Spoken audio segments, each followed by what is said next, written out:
TK넷 라디오 오늘의 핫이슈입니다. 첫 소식입니다.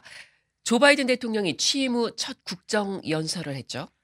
네, 바이든 대통령이 지난 화요일 밤 상하원 합동회의에서 국정 연설을 했습니다. 1시간 남짓 진행된 바이든 대통령의 이번 연설은 주요 방송과 온라인으로 세계에 중계가 됐습니다.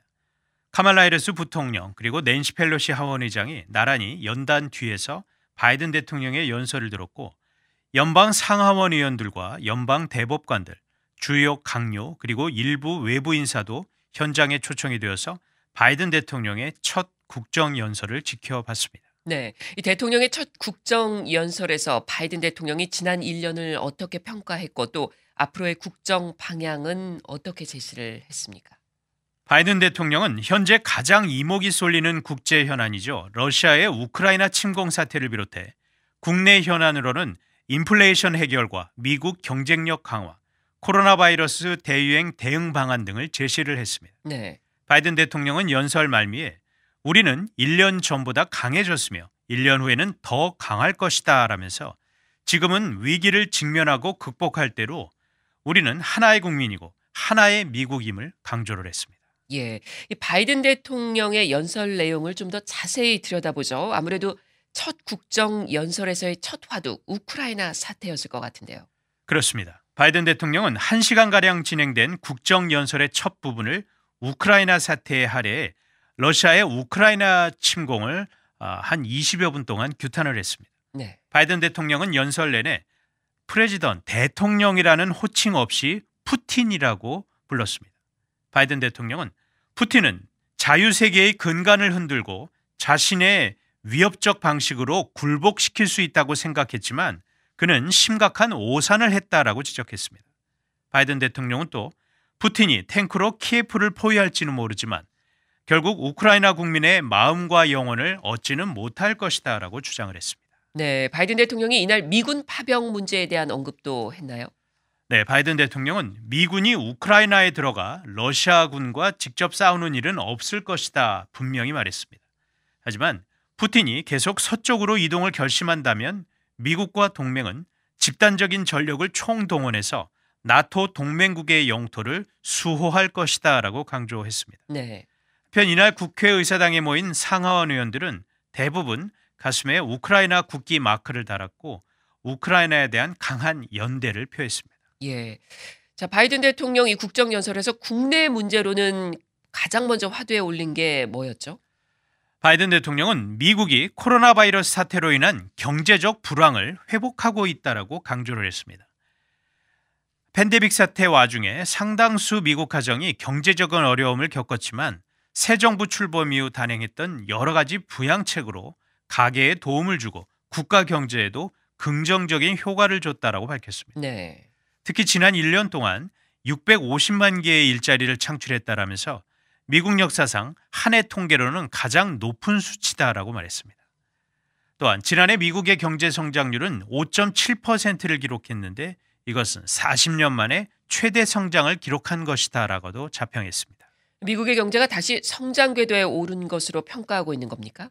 그렇습니다. 하지만 국제적인 경쟁력을 갖추기 위해선 기반 시설에 대한 투자가 반드시 필요하다는 점도 강조했습니다. 예.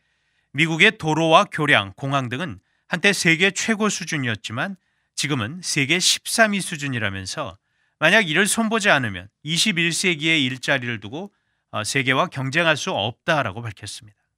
그것이 바로 인프라 법안 통과가 중요한 이유라면서 야당인 공화당이 관련 입법에 협조해 준 데에 감사한다라고 말을 했습니다. 네. 그리고 인프라 재건을 위해 앞으로 또 어떤 사업을 진행할지에 대해서도 밝혔습니다.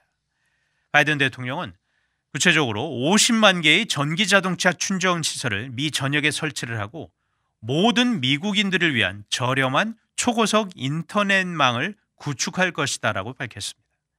특히 미래 경쟁력 강화를 위한 구상은 미국산 제품 구매 위주로 진행될 것이다라고 상당히 강조를 했습니다.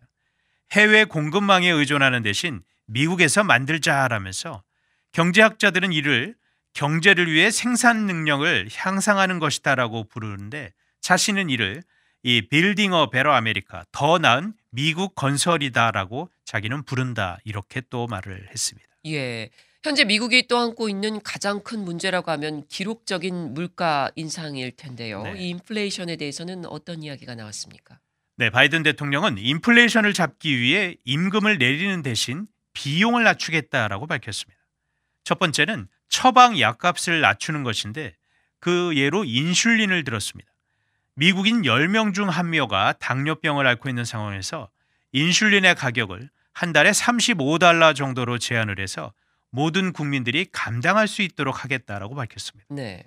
또 에너지 비용을 낮추는 한편 보육 비용도 낮춰서 중산층 가정이 자녀를 돌보는데 가계 수입의 7% 이상을 지출하지 않도록 도우겠다라고도 말을 했습니다. 네. 이 바이든 대통령이 이외에 또 어떤 문제를 언급한 게 있나요?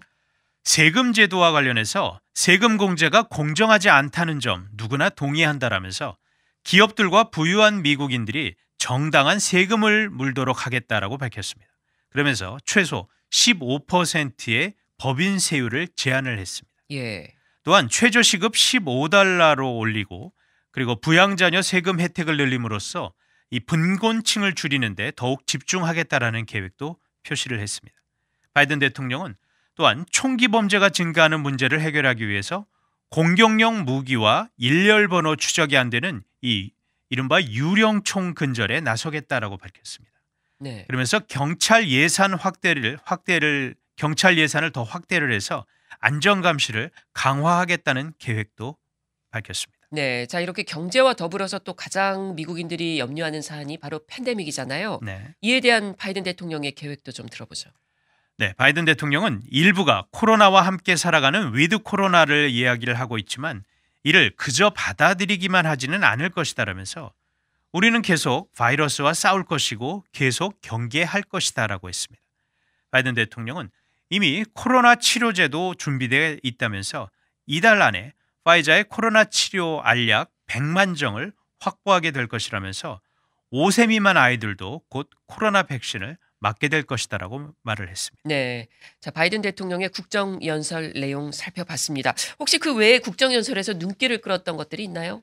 네, 보건당국의 이 마스크 지침 완화로 의사당 내부에서의 마스크 착용은 이제 의무가 아닌 의원들의 개인적인 선택사항이 됐는데 이날 현장 참석자 대부분이 마스크를 쓰지 않은 모습을 보였습니다.